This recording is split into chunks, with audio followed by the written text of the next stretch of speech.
Welcome to part 4 of Understanding the Measurement series. And in this video, we're going to continue talking about how the spinorama data can provide you with a very accurate predicted in-room response, taking the guesswork out of what speakers you should buy and providing you with a good idea of what a speaker is going to sound like in your actual room.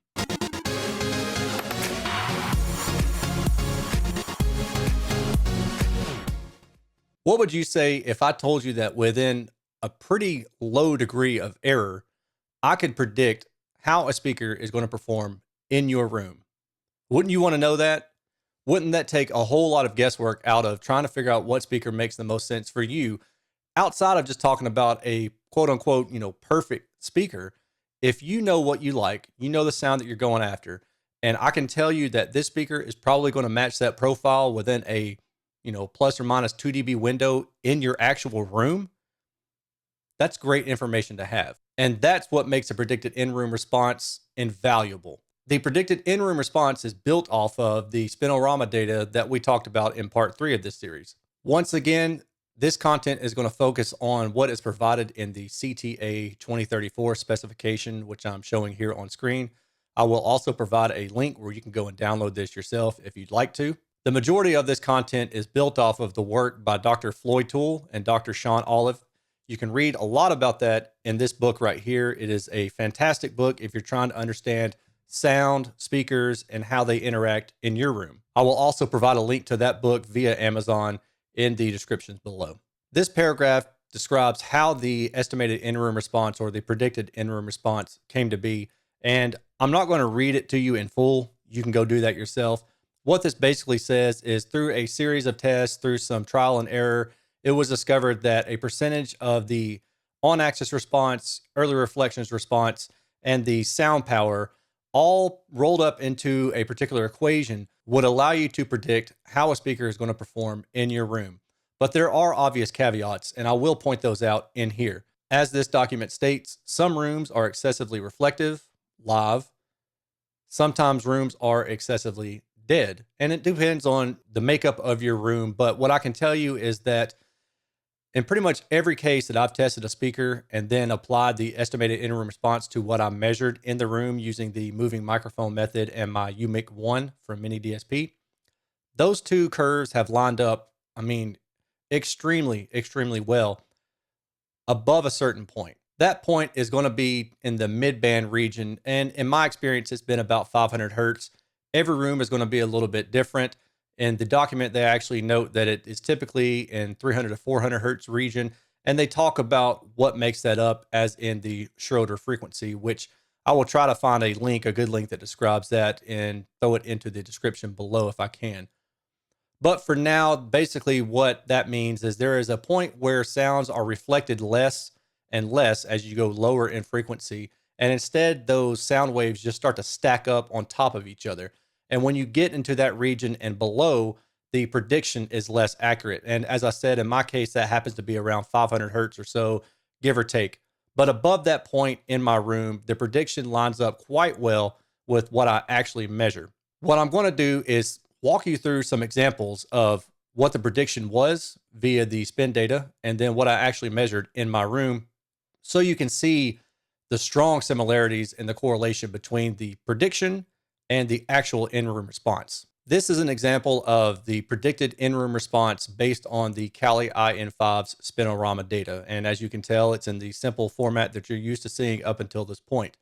In order for me to overlay the real in-room response that I take via the RTA using REW software and UMIC 1 microphone, along with, pseudo random pink noise, I think is which one I use, I'm going to show you a different graphic that actually comes from REW's interface, and that is this.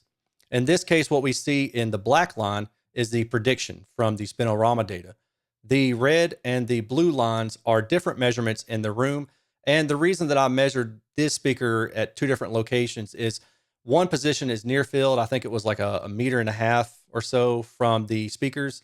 And then the other position was the typical far field distance, which was about 3.5 meters in this case. So at my couch. In the near field, there is less room influence and the lower frequency response. And you can kind of see that because the blue is starting to line up more better, I guess, with the black response. as opposed to the red where there's more of a difference in this lower mid-band region. Going into the higher frequency, however, above that 500 hertz point that I mentioned previously, we can see that both of the curves line up really, really well. And the main difference is being above 10 kilohertz, which I've typically noticed. That may just be because I have a more lively room and I don't have any kind of sound absorption in the living room where I measured these speakers at for the in-room response. The other thing to note with this particular set of measurements is, again, the blue being the near field measurement, so I'm physically closer to the speakers. The high frequency content is just higher in level than the high frequency content of the far field measurement. And that's expected because you are physically closer to the speaker. You're getting less interaction with the room, less fall off as you go further away from the speaker and have to deal with more reflections in the far field. The next example I'm going to give you is one of JBL's HDI 3800. Again, this is the predicted in-room response based off the spinorama data. And what you can see here is a pretty decent, trend line going downhill. What you're looking for generally is just a 1 dB per octave fall off rate. And that, again, is a general observation.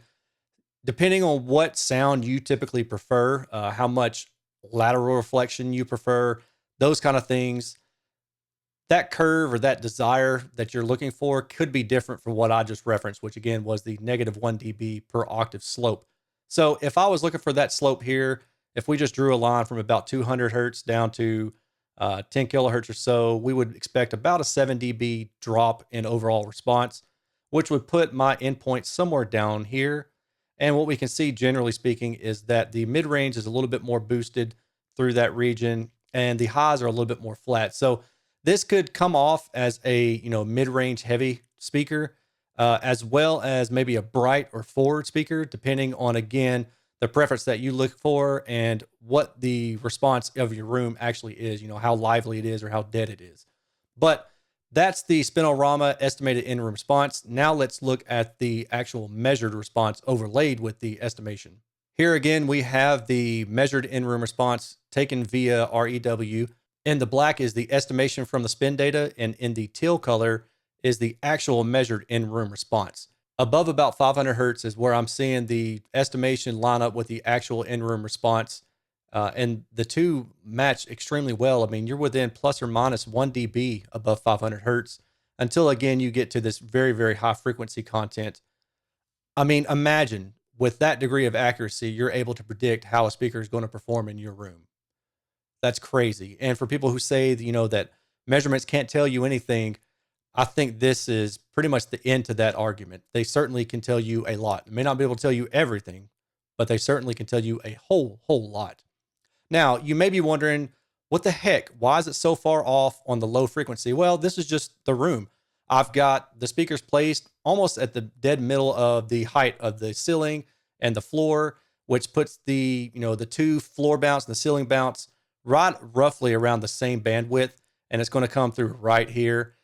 Causes a big suck out in this region. So you got the floor bounce and the ceiling bounce coming into play here. And then you just got typical low frequency modal issues.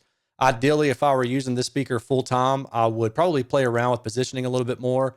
I may even try to do some kind of ceiling capturing, maybe some specific frequency targeted, like a Helmholtz resonator, potentially. I don't know that would actually do the trick here, but I would look into more options for placement probably. And also, how I can treat the room to see if I can get rid of that.